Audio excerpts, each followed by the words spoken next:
Sveiki, brangus klausytojai. Su jumis Aušra ir podkastas 5 minutės. Šeimininkas ir tarnas. Jau ne kaip vergą, o daugiau kaip mylimą brolį. Jis ypač brolis man, o juo labiau tau, ir kaip žmogus, ir kaip viešpaties tikintysis. Laiškas Filemonui, 16 eilutė. Tarp atidavusių savo širdis Dievui, dėka Pauliaus darbo Romoje, buvo Onesimas, pagonis vergas, kuris nuskriaudė savo šeimininką Filemoną, krikščionį iš Kolosų, ir pabėgo į Romą. Iš savo širdies gerumo Paulius pasistengė padėti kenčiančiam bėgliui jo skurde ir nelaimėje, o tada pasistengė tiesos šviesa apšviesti jo aptemusį protą. Onesimas klausėsi gyvybės žodžių, išpažino savo nuodėmes ir priėmė tikėjimą Kristumi. Paulius patarė jam nedelsiant sugrįžti pas Filemoną ir prašyti atleidimo bei pagalvoti apie ateitį. Apaštalas pažadėjo pasirūpinti iš Filemono pavogta pinigų suma.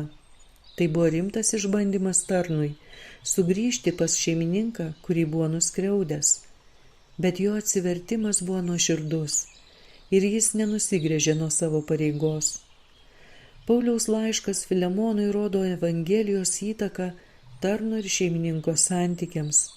Vergvaldystė buvo įteisinta visoje Romos imperijoje, todėl daugelėje bažnyčių, kuriuose darbavosi Paulius, buvo galima rasti šeimininkų ir vergų.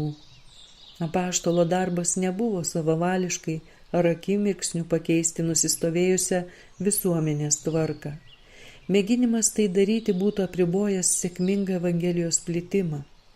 Jis mokė principų, kurie lietė patį vergystės principą, ir įgyvendinti praktikoje jie būtų iš tiesų pakeitę visą sistemą.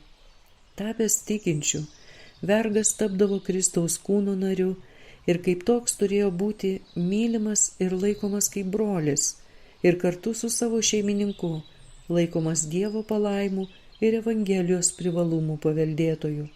Kita vertus, tarnai turėjo atlikti savo pareigas, ne dėl akių tarnaudami, lyg žmonėms patikti norėdami, bet kaip Kristaus vergai, iš širdies vykdantis Dievo valią. Laiško Efeziečiams 6 skyrius, 6 eilutė. Krikščionybė stipriai sieja šeimininką ir tarną, karalių ir jo pavaldinį. Jie buvo nuplauti tuo pačiu krauju, atgaivinti tą pačią dvasią ir tapo viena Jėzuje Kristuje. Su jumis buvo podkastas 5 minutės ir Aušra.